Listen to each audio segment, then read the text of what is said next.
You are faithful. Premisa liberadora 2. No te compares con nadie. La principal referencia eres tú mismo. Ningún gran hombre ha alcanzado su grandeza por medio de la imitación. Ben Jonson. Mirar más hacia adentro que hacia afuera. Estamos programados, entrenados y educados para compararnos. ¿Quién es más inteligente, más alto, menos lindo que uno? Y así. Nos medimos y tanteamos con los demás, para luego contrastar los datos y ver qué tal nos va.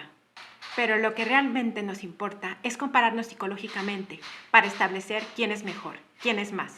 Somos víctimas de una educación orientada a la grandeza, que nos espolea para que busquemos a alguien superior y nos identifiquemos con él. El mandato irracional perfeccionista nos dice, compárate con los fuera de serie y trata de imitarlos. Esta consigna divide, genera conflicto, frustración, envidia, ira o falsa consolación, si logras estar por encima. Compararse es competir, es poner la valía personal en los resultados y no en la satisfacción de ser como uno es. La necesidad de una elevación neurótica y querer alcanzar o estar por encima de tus contendientes. Esto hará que entregues tu personalidad al mejor o al peor postor. No recordarás cómo eras ni lo que querías. ¿Cómo manejas todo esto? ¿Vives comparándote con las personas cercanas o quizá con aquellos personajes que muestran prestigio, poder o posición? ¿Tratas de parecerte a ellos o a ellas? Si es así, has tomado el rumbo equivocado, porque imitar a los fuera de serie o a los top 10 te hará menos auténtico. Si tu realización personal es parecerte al grupo de los elegidos, perderás el rumbo interior, ya que perderás tu esencia, tu verdadero ser, lo pondrás fuera de ti. Nos señalan modelos que se acercan supuestamente a la perfección y a la excelsitud, incrustados en una sociedad de consumo. Quiero tener el cuerpo de fulanita o la nariz de fulanito. Quiero ser como aquel millonario, como ese político o aquella cantante. Nuestra mente está condicionada a buscar desesperadamente prototipos a quienes parecernos y fijar metas de crecimiento prestadas. Esta manera de pensar copia la conducta de los mejores. Genera dos consecuencias catastróficas para tu salud mental. A. El desengaño de no poder llegar al supuesto nirvana de los íconos de la fama. Y B. El descuido de quién eres en realidad. Porque si tu atención anda por las nubes, perderás autoobservación y autoconocimiento. Y desengañado y sin conocimiento de ti mismo, la cosa se pone difícil. Insisto, no te reconocerás, aunque te mires al espejo. Un pequeño león, que había sido criado con corderos, creía que era igual a ellos. Un día se miró en el agua fresca y reluciente de un río, y pudo ver su rostro. Como no sabía que se trataba de él, se retiró asustado. Luego, prudentemente se fue acercando, y allí estaba nuevamente ese personaje mirándolo desde el agua. ¡Qué bello animal!, se dijo a sí mismo. Desde ese momento, todos los días iba a mirar a ese hermoso y desconocido ser, y cada vez quedaba más fascinado con su aspecto. Al poco tiempo, odió ser un cordero, le parecían feos y endebles. Cuanto más pasaba el tiempo, más rabia le daba no ser como aquel animal del lago. Envidió tanto el porte de su propio reflejo sin saberlo, que se echó a morir del desconsuelo. Mi desgracia, repetía sin parar, fue nacer como cordero. La comparación que inspira versus la comparación que plagia. Aceptemos que ciertas comparaciones pueden ser herramientas motivadoras, pero deben ser inspiradoras y no simplemente fuentes de imitación. Aunque reducir la conducta de un modelo adulto es uno de los principales métodos de aprendizaje en la niñez, la imitación obsesiva, en la que ya no son niños, tiende a corromper al verdadero yo.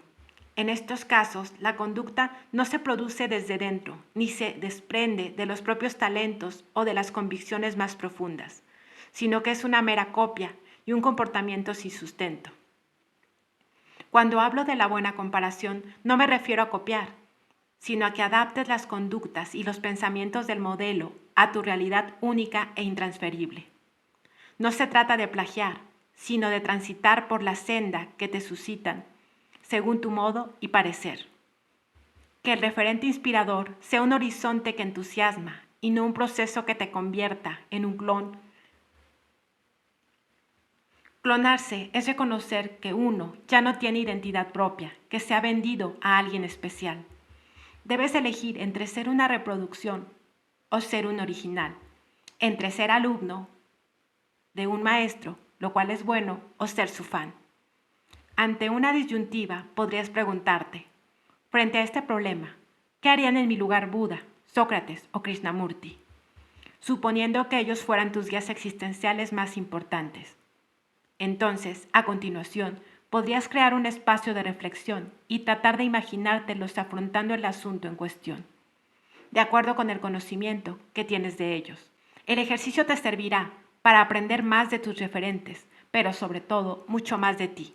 Se trata de que transformes sus preceptos y acciones a tu modo personal.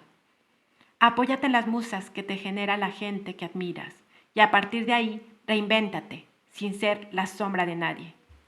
Isaac Newton, en una carta dirigida a Robert Hooke, afirmaba lo siguiente: si he visto más lejos es porque estoy sentado sobre los hombros de gigantes. Y esos gigantes habían sido, entre otros, Galileo Galilei, Kepler y Copérnico. No reprodujo ni calcó lo que hicieron esos colosos de la ciencia, a quienes sin duda admiraba. Se fundamentó en sus descubrimientos para hacer los suyos. Esculpir tu propia estatua. Nuestra sociedad es una máquina de crear gente insegura, porque el yo verdadero casi siempre tiene que competir con un yo prestado. Cuando era pequeño y estudiaba en un colegio de curas franciscanos, quería ser como San Francisco de Asís, hablarle a los animales y regocijarme con los lirios del campo. Cuando estaba en secundaria, mi esquema de referencia era John Lennon. Me veía profundamente identificado con lo de paz y amor y quería cantar como él. En la universidad, mi modelo era el Che Guevara. Me dejé crecer la barba y pretendí cambiar el mundo a la cubana. Finalmente, quise ser como Gandhi, pacifista, y Krishnamurti, trascendido, hasta que comprendí que en cada caso yo estaba plagiando equivocadamente un modelo de conducta. Estaba usurpando los derechos de autor psicológicos y vivenciales, por decirlo de alguna manera, de personas que habían sido originales, novedosas y revolucionarias en su manera de ser. Solo cuando entendí eso, con los huesos, me libré de la imitación compulsiva. Descubrí que esos personajes me infundían energía, me empujaban a preguntarme cosas, pero nada más. Vestirme como Beatle y caminar como cualquiera de ellos me alejaba de mí mismo. Vi con claridad que no tenía la valentía de Gandhi, que jamás empuñaría las almas como el Che, y que no tenía la mente fuera de serie como la de Krishnamurti. Debía esculpir otra estatua, la mía. El crecimiento personal puede verse como una estética de la existencia, de crearte a ti mismo como una obra única en la que eres arte y parte.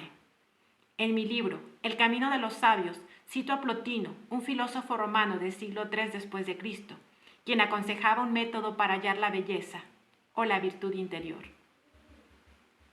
Regresa a ti mismo y mira. Si aún no te ves bello, haz como el escultor de una estatua que debe llegar a ser hermosa. Quita, raspa, pule y limpia hasta que hagas aparecer un bello rostro en la estatua. También debes retirar todo lo superfluo, enderezar todo lo tortuoso, limpiar todo lo que esté oscuro. Abrillántala y no ceses de esculpir tu propia estatua hasta que aparezca en ti el divino esplendor de la virtud, hasta que veas la sabiduría en pie sobre su sagrado pedestal. ¿Has llegado a esto? ¿Has visto esto? Quizá no estemos acostumbrados a mirar las cosas de este modo. La idea que tenemos es que el aprendizaje implica agregar algún tipo de conocimiento, más que eliminar o depurar el que ya poseemos y nos sirve. La pregunta clave es, ¿qué le sobra a mi mente? ¿Qué debería echar a la papelera de reciclaje? Cuando eliminamos un miedo, prescindimos de un mal hábito, extirpamos una adicción, sin darnos cuenta, en términos de Plotino, estamos esculpiéndonos a nosotros mismos. Desaprender para aprender. Conocí en una reunión donde se festejaba la Navidad a una jovencita que se me acercó y después de saludarme me dijo, ¿le recuerdo a alguien? Pensé que era algún familiar perdido o algún pariente olvidado. Le respondí que no, que en realidad lo sentía mucho, pero no lograba recordar quién era. Ella me dijo, no me refiero a que yo sea, sino a quién me parezco. La observé durante un rato con mucha atención y mi respuesta fue negativa. Ella se puso de perfil y añadió: observe bien, mire la nariz y sobre todo la boca. Seguía afirmándome en mi ignorancia, hasta que soltó una risota y me expresó feliz de la vida. Soy igual a Paris Hilton. Una vez que me lo hubo dicho, debo reconocer que sí tenía un aire. Finalmente se detuvo con un grupo de amigas, a las cuales me quedé mirando, tratando de establecer algún parecido de alguna de ellas con otra estrella o personaje mediático, pero no encontré ninguno. Más tarde, supe que el apodo que tenía la jovencita era precisamente Paris, y que hacía todo lo posible para mimetizarse con su ídolo. Era un claro caso de esculpirse, buscando un ser distinto a sí mismo. Duplicar a otra persona es perderse en un espacio psicológico que no nos pertenece, tratando de hallar alguna similitud que calme la ansiedad de no ser tan imperfectos. No es lo mismo ser un pintor muy bueno que falsifique la Gioconda que ser Leonardo da Vinci, al menos en lo que a originalidad se refiere. Si vas a esculpir tu estatua, hazlo a partir de tu propio mármol. Apropiarse de uno mismo. Quizá, si supiéramos a ciencia cierta qué y quiénes somos y contactáramos con nuestro verdadero ser, estaríamos satisfechos con nosotros mismos. No te niegues esa posibilidad. Ensaya y experimenta. Explora en ti y no mires a los corderos, como hacía el pequeño león del relato anterior. Cuando les pregunto a mis pacientes, ¿usted quién es? Dígame, ¿cuál es su esencia? Suelen darme el nombre, el apellido y la profesión, y yo les respondo. Si le quito el DNI y el diploma, ¿qué es? ¿Quién es? Entonces, pocas personas saben la respuesta. No obstante, al cabo de un tiempo de terapia, algunos descubren que ya eran lo que soñaban ser, pero no lo sabían porque miraban hacia el lado equivocado. Otros, extrañados, manifiestan que incluso son mejores de lo que pensaban. Y los demás definen metas razonables. El descubrimiento de uno empieza poniéndose a prueba y ejecutando una serie de conductas nuevas que nunca imaginamos llevar a cabo. Hay que equivocarse muchas veces hasta vislumbrar una luz al final del túnel. En esto debes hacer un giro copernicano y empezar a mirar hacia adentro, hacia tus potencialidades, acercarte a tus talentos naturales y no a los ajenos. Es un hecho. La comparación excesiva y ambiciosa te aleja de tu ser auténtico. Había un jardín esplendoroso, con árboles de todo tipo, manzanos, perales, naranjas. Todo era alegría en él, y todos estaban muy satisfechos y felices, excepto un árbol que se sentía profundamente triste. Tenía un problema, no daba frutos. No sé quién soy, se lamentaba. Te falta concentración, le decía el manzano. Si realmente lo intentas, podrás dar manzanas buenísimas. ¿Ves qué fácil es? Mira mis ramas. No lo escuches, le pedía el rosal. Es más fácil dar rosas. Mira qué bonitas son. Desesperado, el árbol intentaba todo lo que le sugerían, pero como no conseguía ser como los demás, cada vez se sentía más frustrado. Un día llegó hasta el jardín un búho. Al ver la desesperación del árbol, exclamó: no te preocupes, tu problema no es tan grave. Tu problema es el mismo que el de muchísimos seres sobre la tierra. No dediques tu vida a ser como los demás, ni a ser como los demás quieren que seas. Sé tú mismo. Conócete a ti mismo como eres. Para conseguir esto, escucha tu voz interior. ¿Mi voz interior? ¿Ser yo mismo? ¿Conocerme? Se preguntaba el árbol angustiado y desesperado. Después de un tiempo de desconcierto y confusión, se puso a meditar sobre esos conceptos. Finalmente, un día llegó a comprender. Cerró los ojos y los oídos, abrió el corazón y pudo escuchar su voz interior susurrándole: tú nunca en la vida darás manzanas, porque no eres manzano. Tampoco florecerás cada primavera, porque no eres un rosal. Tú eres un roble. Tu destino es crecer grande y majestuoso, dar nido a las aves, sombra a los viajeros y belleza al paisaje. Eso es lo que eres. Sé quién eres. Sé quién eres. Poco a poco, el árbol se fue sintiendo cada vez más fuerte y seguro de sí mismo. Se dispuso a ser lo que en el fondo era. Pronto ocupó su espacio y fue admirado y respetado por todos. Solo entonces, el jardín fue completamente feliz. Cada cual celebrándose a sí mismo.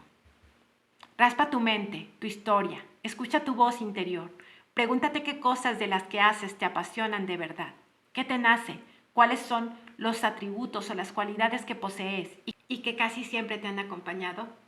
Cuando toques la tecla apropiada, te asombrarás, porque todo fluirá sin tanto esfuerzo. No habrá inseguridad, sino evidencia. Te celebrarás a ti mismo y sentirás un profundo deseo de agradecer lo que eres. Descubrirás que no hay nada mejor ni nada más intenso que ser fiel a uno mismo. Cuando se nos plantea un modelo de perfección que seguir, hay una autoridad implícita que se impone, el más, el especial, el que sí sabe. Los patrones cercanos a esa supuesta ejemplaridad generan poder y autoridad por los cuatro costados. Los gurús inducen instintivamente a la genuflexión, al respeto reverencial, casi sagrado, que en muchas ocasiones castra el derecho a la discrepancia y a ejercer como libre pensador. Personalmente, me opongo a esta relación de dominancia y sumisión, aunque sea sutil. Prefiero la cortesía a la postración. No niego la importancia de contar con buenos líderes. Lo que señalo como peligroso es la imposición de algunos modelos ideales y la sanción social que llega inclemente si te resistes a ellos. Cuando algunos de sus discípulos se deshicieron en elogios acerca de un famoso dirigente religioso, el maestro budista no se inmutó. Cuando más tarde le presentaron su opinión sobre dicho individuo, dijo: este hombre ejerce su poder sobre otros, no es un dirigente religioso. Le preguntaron de inmediato: ¿cuál es entonces la función de un dirigente religioso? Y el maestro respondió: inspirar, no legislar, despertar, no forzar. Algunos antídotos para evitar la comparación injusta e innecesaria. Existen al menos 4 factores que te harán menos vulnerable a los efectos devastadores de la comparación excesiva o injusta. 4 esquemas o maneras de ser que disminuyen la tendencia a copiar a los mejores. A. La seguridad en uno mismo. B. Reconocer el valor personal. C. Ser auténtico. D. Defender la propia naturaleza. La seguridad en uno mismo. La cultura de la perfección sostiene que eres valioso si eres el mejor en algo, ya sea cavar clavos o rascarte la barriga. El problema surge cuando comienzas a darte cuenta de que te alejas de ese estándar ideal y tu yo verdadero no concuerda con tu yo soñado. Cuanto mayor sea la distancia entre lo que percibes que eres y lo que te gustaría ser, mayores serán tus sentimientos de inseguridad. Con un agravante, esta discrepancia no te servirá de motivación. Por el contrario, te hundirá cada vez más en una percepción insufrible de incapacidad. Tu mantra será: no soy capaz. Me pregunto qué pasaría si cambiáramos de objetivo e intentaras ser más feliz, escandalosamente feliz, lejos de los grandes modelos y de los individuos considerados superiores. Y si hiciéramos añicos los ideales prestados, no hablo de ser mediocre, sino de avanzar con un crecimiento razonable y propio. Voy hacia adelante con lo que en realidad tengo. Soy con mi lado bueno y el malo. No niego ni oculto mis imperfecciones, porque sería negarme a mí mismo. Dejemos de mirar a los destacados, hagamos un time out a los mediáticos y festejemos lo que somos. No importa el puesto que ocupemos en la lista de los más vendidos o condecorados. Insisto, la seguridad personal se logra cuando tu yo idealizado coincide con tu yo real. Ese es el secreto, estar sincronizado interiormente en lo básico. Reconocer el valor personal. ¿Cuánto vales? ¿Tienes precio? ¿Te venderías al mejor postor? Una persona segura de sí misma no solo se acepta como es, también tiene claro que su valía individual está más allá de cualquier precio. No se considera mercancía y se niega a ser cosificado. Así que siéntete orgulloso de lo que eres, sin miedo, sin excusas, sin disculpas. Que tus imperfecciones no mermen tu valor intrínseco. Ubícate más allá de las apariencias y del temor que a veces te invade por no ser como te indican los preceptos sociales. El dueño de una tienda estaba colocando un anuncio en la puerta, donde se leía: cachorritos en venta. Esa clase de anuncios siempre atraen a los niños, y pronto un niñito apareció en la tienda preguntando: ¿cuál es el precio de los perritos? El dueño contestó: entre 30 y 50 euros. El niñito metió la mano en su bolsillo y sacó unas monedas. Solo tengo 2.37 euros.